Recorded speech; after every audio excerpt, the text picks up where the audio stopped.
Chatting Shit with Ostique, a podcast series where we chat about shit with inspirational people from all walks of life. Today, we are joined by the wonderful and inspiring Victoria Jenkins. We hope you enjoy this conversation. So Victoria, welcome to Chatting Shit with Ostique. Hello, thanks for having me. Thank you for being here.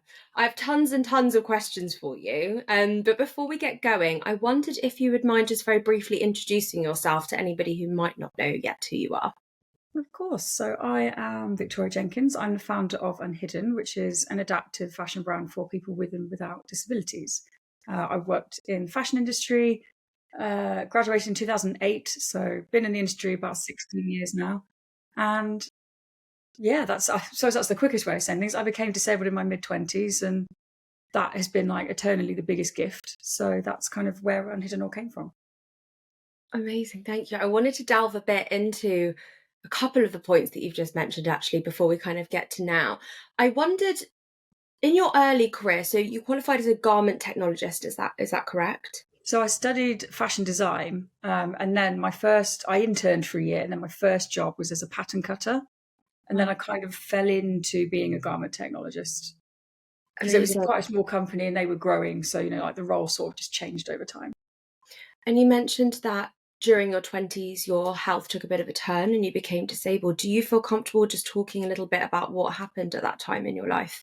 Of course. So I've been really unwell. I've been going to doctors pretty much, I think, a year after when I finished interning, and like literally almost in the first job, started to become quite sick. And saw loads of doctors who were all like, you're a girl, you work in fashion, it's probably stress. What's your relationship with your boyfriend? Like all the lovely things. Nice.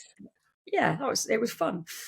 So then I had an ulcer that was undiagnosed that burst essentially. And I didn't go to A&E for like 48 hours. So it was a bit critical by the time I did go. And it was 50-50 if I was coming out of that surgery. But I'm here, so obviously I did. And then since then, obviously, they then had a bit more of a sensible look into things. And lots of me's been removed, rewired, and multiple other things diagnosed. So it was during that time, I suppose. It was a few years after. So that was 2012 when I had the sort of major incident. And then I think I generally would medically burn out trying to prove that my health wasn't a problem for all these other companies. Yeah. So once a year, I'd usually end up for about 10 days. And it was in 2016 when I was in hospital, and there was another patient, and we were the two mobile ones on the ward. The other two women were really unwell. But we'd sort of chat to each other, and she was, she had a lot going on. She'd had ovarian cancer, but as is the case with a lot of people, she had 2 stomas, a line in her arm and one in her chest. And she couldn't dress how she wanted to at home or at work or going out. And it was just one of those things. As soon as she said it, I was like, oh yeah. I was like, I bet that's got to be the case for so many people. And then I thought, I left my own birthday one year because I wore a jumpsuit that was just cutting across a very recent surgical scar, and I was still swollen. I just hadn't thought about it, and I just left, And then I was like, okay. So I got my laptop out in my hospital bed and had a little look around. And it just wasn't, I didn't see anything that was really aimed at younger people with disabilities, but also just it didn't seem like anything was really designed from the wearer's point of view. It very much felt like it was the elderly and whoever was dressing them. So it just sort of, just stewed in my mind for a few more years. Obviously I was still ill and trying to survive in an industry and progress professionally, although a lot of it was just surviving rather than thriving, I would say. And then, I made the decision to go freelance. Then was too busy freelancing to get, to make things go especially fast. And lockdown actually proved to be the time when I could really focus on it because I had more energy because I wasn't being forced to leave home every day. And all my clients had sort of dropped off. So I thought, well, it's now or never, really. I love that. Thank God that actually happened, because I know you've changed a lot of lives with what you've done so far, and I can't imagine what's going to happen in the future. Would you mind describing Unhidden's mission from your point of view, and I guess your point of difference in market as well, for anybody who doesn't know? So I keep saying so when I start sentences. The strapline that we use is normalizing inclusive design. So that is essentially that's the mission, the very short version. Because obviously Unhidden, it isn't just about the clothes themselves, which have all sorts of features built into them across, as big a range of disabilities as I could manage. It's usually within one garment, and if not, it's spread over a few for different reasons. But it's also about that representation, that visibility point as well. And I suppose the other part of it is if people can dress how they want to and in a professional setting as well, it allows people to take part in society equitably and just feel better about themselves. And when we feel better, it's every day I wake up thinking there are other people waking up today that haven't got choice in what they wear. They're just having to whatever fits or whatever works, but they're not inspired. And it can be such a big part of our personality. And I think there's still so much stigma that, all we do is like, especially at the moment, the rhetoric is terrible, but it's, all that we see is disabled people being in a lot of athleisure clothing is how I put it. So I think, it's to change perception of, there's a reason why we've all been stuck in jogging bottoms and t-shirts for so long. It's because there's nothing else out there. And I suppose our point of difference is, I've got industry experience. I've gone from non-disabled to disabled. I would say not a single contact I made during my actual career has had anything to do with Unhidden. It's all networking that I did online in lockdown. That's so interesting that nothing's kind of carried through from that previous life. Yeah.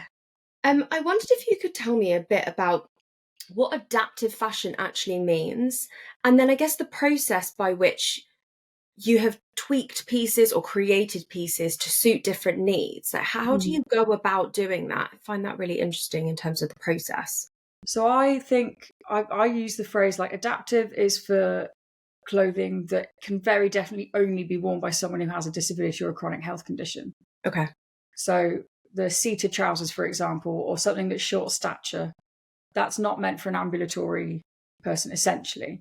Because the shape to the pattern is like it will fit and feel comfortable when you're sat down. It might look and feel a bit unusual were you to stand up. So everything else I call universal design because it doesn't stop non-disabled people wearing it. That's kind of the point, is that we've got finite resources. We need to make them work a bit smarter and a bit harder. And then what was the other part of that question? So sort of how you go about adapting or creating clothes for specific needs, what that process is like. I think because I spent, quite a few years researching it and getting samples made, it was a lot of obviously asking people. And I did initially because I would always ask people when I was in hospital because I hadn't really built much of a community online. So it started with doctors and nurses who, most of them were quite dismissive and didn't really see the point of it, which was fun. Nice. But yeah, I just asked people. I also, Unhidden's not the first adaptive brand.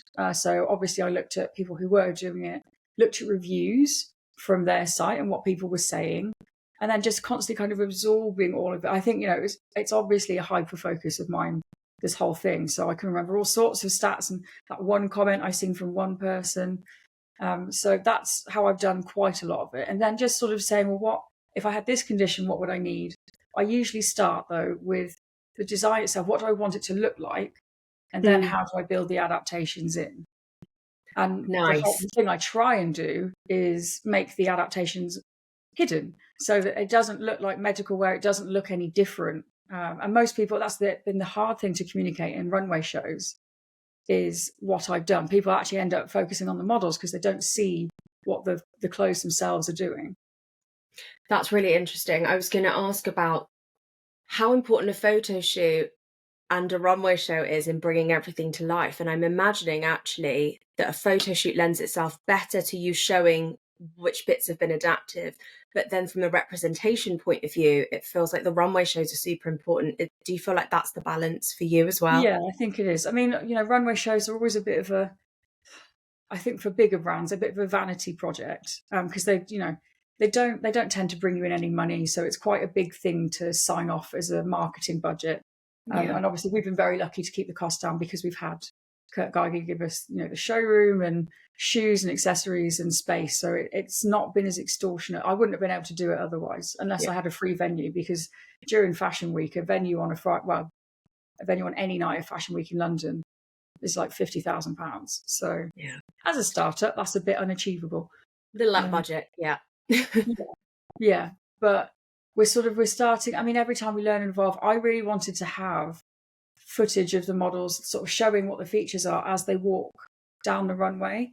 And then we decided that's quite a lot going on. If you've got music, the models themselves, and a video behind them, and you've got to have, BSL captions, I think it'd be really overwhelming. So it's a hard one to work out how to come around. I'm sure we will come up with other ways. But yeah, like you say, the photo shoots are where we can really get in there, get video. And we've still got, I mean, we had a shoot recently and we went through all the old, the first core 10 pieces and then all the new things. And we're still editing those videos because there's quite a lot to go into and to make it look nicer, because we want them to have, when you go into the online shop, to be able to see video of what it's doing. In terms of the ostomate community specifically, you've had so many of the community that we know and love involved in your photo shoots, in your London Fashion Week shows, which has been unbelievable for us to see. And I know it's made so many people feel so much more represented. From your perspective, what's it been like working with members of the ostomate community? I think the interesting thing is, I think there's definitely more women than men happy to come forward. Yeah. In fact, I had one model and they were on a shoot and they're like, "Oh, I've got stoma too." I was like, "Well, I needed to know that. I would have other garments that I could have put on you as well."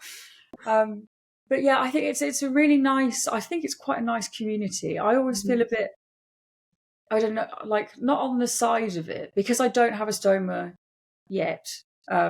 And it's quite likely I will eventually end up having one. So it's actually been really good for me personally to meet all these people and see sort of like how they feel.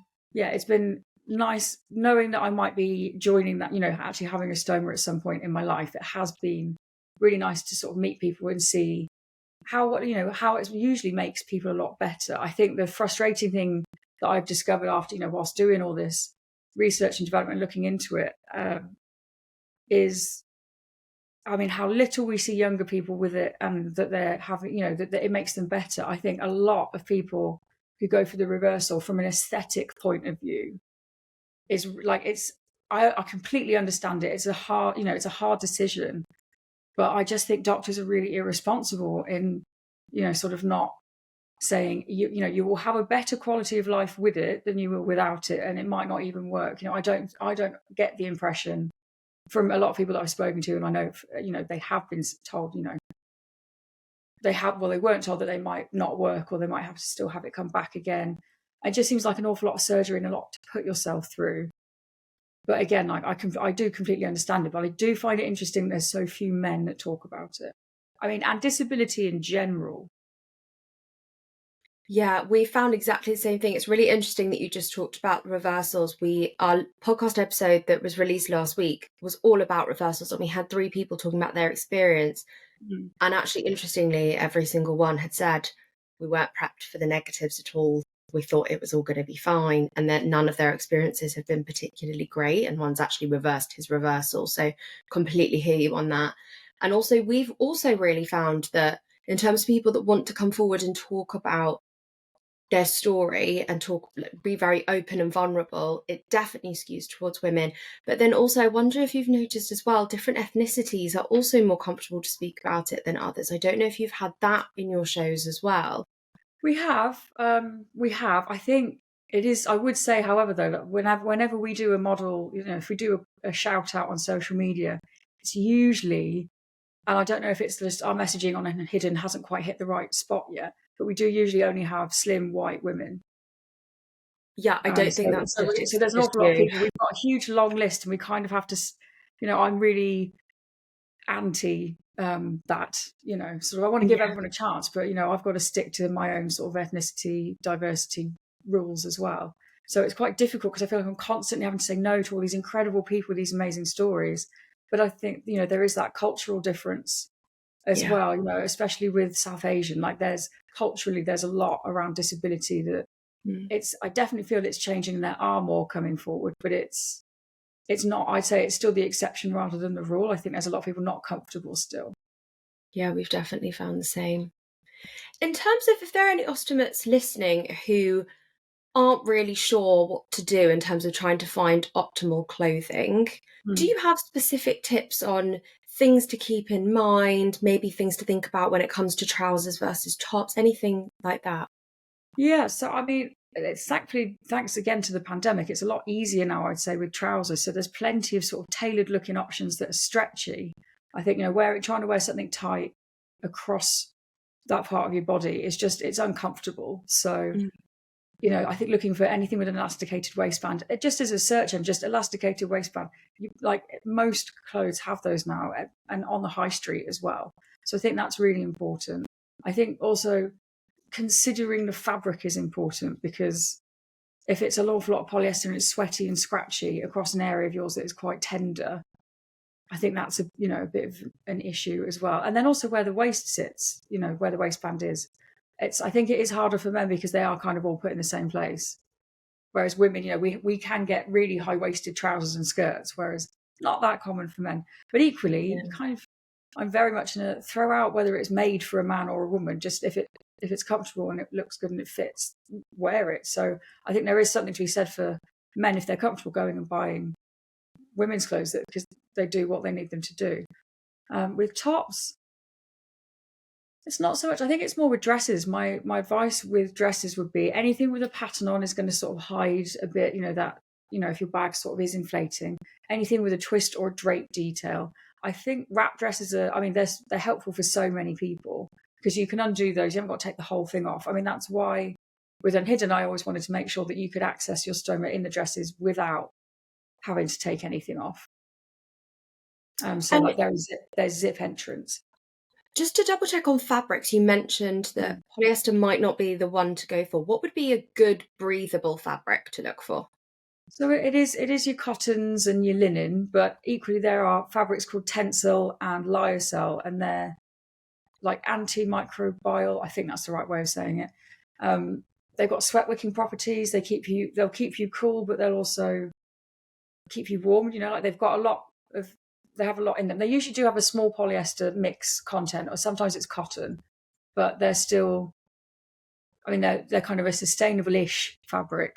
It's hard to say what if we're making more stuff, then it isn't sustainable, unfortunately. But yeah, anything like that is really good. Silk, I know. Well, silk is really good. Satin is usually polyester if it's not if it's on the high street. I wanted to ask a bit about what the journey has been like for you. Obviously, you've been featured in Vogue, you've shown at London Fashion Week, you've been in loads of television programmes. It looks unbelievable. I wondered what it's been like to actually be on this journey. What have the best bits been, and have there been, I don't know, has there been anything behind the scenes that maybe wasn't so great to actually live through that Oh people wouldn't gosh, know? all the above. When I first launched it, I had no plan. I also didn't think it would ever be possible. I had no plan to join the British Fashion Council. I didn't really plan on doing runways because I never thought I'd be able to afford to, or that anyone would even. It was a confidence thing. You don't know what to ask for when you're first starting it. It was whatever's the best thing for the community is the thing that I will do, and I've always stuck to that. Has led to some difficult conversations and difficult moments. I think it's difficult when you work for yourself and it's your baby, sort of. That's how I refer to it. It's really hard to switch off. I think now after the last 3 years and how busy they've been, I'm tired. So, and it's only getting busier. So it's kind of trying to find that balance and like have rest days built in. Actually asking for help has been one of the hardest things to do, because a lot of most people, if they want to engage with Unhidden, they don't want to speak to anybody else, they want to speak to me. Yeah. So it's kind of, I've had no sort of gatekeeper support. I've also been on my own for quite a lot of it. I only had people helping from February of this year, really. I've had the occasional freelancer who I've paid because I hated to have anyone volunteering their time for free. And I think another thing that I just didn't really expect is, one, how many secrets you have to keep. When you've got a big bit of press coming out and you can't just go and tell everybody. Yeah. So you have to wait until it comes out. I think applying for awards, I've been quite open that I self-nominate for most of them. I do know, because very nice people do tell me they have also nominated me for things. But, you know, I think it's really important that people know that I put myself forward, because if I don't, you can't rely on other people to do it for you. And I don't like to ask people, would you mind nominating me for this award? Because a lot of the questions they ask, only I could answer anyway. So it would make more sense for me to do it. Yeah. But I think I definitely feel there's been that she hogs it. I've actually actively had it said to me that I make it all about me and I hog the limelight, or, you know, I'm doing it for my own personal gain. I'm like, Wow. yeah, it's been tough. And, you know, I used to spend a lot of time pitching at journalists. I did a PR course in 2021, which is how things have really worked, I would say. And you need that traction and that credibility. I didn't have any money for gifting, for influencers, for running ads on Meta. So that was the route I went down, to shout loud enough that people would have to listen. And I tried to bring as many people as I could on that journey with me. But it's exhausting. And I can't always do the PR for the whole adaptive design community. I do my best. I absolutely put a lot of them forward for other things, and I don't always even tell them when I have. But I have zero control over whether or not a journalist or PR or magazine are going to engage with others as well.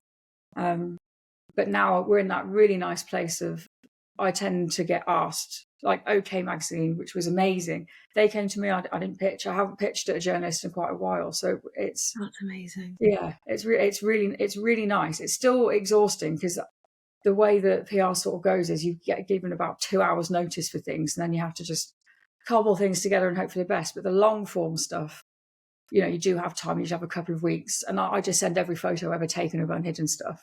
Yeah, you can sort through it. Editing job a lot harder, rather than being like, here's 10 hero shots, here's 300, go for it, Have fun. Yeah. So I think, you know, anyone running their own business, sometimes it can be quite lonely, especially when you can't tell people what is coming. Or I have some people, they're like, oh, you know, you thought about XYZ thing? I'm like, yes, and it's coming, but I can't tell you that it's coming. And it's that, I think the struggle I have is, obviously I'm still unwell. And now I'm at that place where I'm not socially, but I am expected to go to things. And not that I'm invited to as many things as I think a non-disabled person would be had they been in the same position. But I can't do everything. It's been, I think, the hardest thing is the last few weeks. I've missed so many events that are absolutely incredible that I really wanted to go to. And I have to make that choice. Yeah. How much do I need to do that bit of networking versus being rested so I can go and do all the work? And I think people see all the online stuff. I try and be quite honest when I'm having a bad day. Like, I will say that I am. But equally, I don't really do that on Unhidden's page, because I'm trying to make Unhidden's it's not about me, it's about everybody. And so, I don't want to be the face of it. I kind of know I'm supposed to be, and you should, but I'm like, but I've got my own thing over here. I don't need to do it here. I don't want to use Unhidden as like a self-promotional tool, which sounds counterintuitive. Counterproductive. I don't know, counterintuitive. But it's something, you know, I'm still sort of, it's a balancing act, really. But it's been hard. There's been a lot of really good moments, and then some really hard ones. What are your plans for the future of Unhidden? Do you kind of think ahead in like a 5-year way, or what's kind of the way that you're visualizing the future? I mean, I have a vision board. I would say what I've done the last 3 years is just pointed myself at things and gone for it with not a huge amount of thought given to strategy. I love that. Like, oh, let's do this thing. Oh, wait, what if I'm very much a doer. I'm a person of action. I think I get really frustrated by all this talking about it. I'm like, that's no good. We need to do something. So I'm very much it's not the best way to operate, because it tends to mean your rest days get ignored. But, you know, so there is a rough plan, and I know very exciting things that are coming that I'm not allowed to talk about that are happening next year. And even actually there are plans for things in 2025, and that's bananas now, to actually be having calls about things that are going to happen then. I'm like, but I mean, the goal is still, I do want to have bricks and mortar store someday. I'd love to have Unhidden can be sold in other shops, you know, so I'm hoping to make that a reality in the next couple of years for sure, especially now that we have stock and we're starting to get to a point where we can bring the prices down, hopefully even a bit more. but that all depends on a few other big conversations happening behind the scenes. Obviously, we're going to keep doing Fashion Week. I don't think we won't do a runway show every single season because it's February, June, and September. That's an awful lot of work for a very small team, and it doesn't lend itself to the not overproducing side of things either. Like I don't want to bring out 150 garments like as a design every year with a team of one. But we'll see. I say team of one. I'm not on my own now. I have other people, but yeah. So there's that. I definitely want to expand into other categories though. So I want to do shoes. I want to do lingerie. Well, we are working on lingerie and swimwear with We Are We Wear. Wow. Which we started having focus groups for. Any men listening, for goodness sake, we're desperate to find, and it's paid, but it's just trying to find some men that will come in and chat about stuff. Please. We're doing them in January. So yeah, and I think bridal is something I want to get into. And again, there are some really exciting things happening there. Coats and outerwear, my whole background was tailoring, so all of those parts I want to touch on.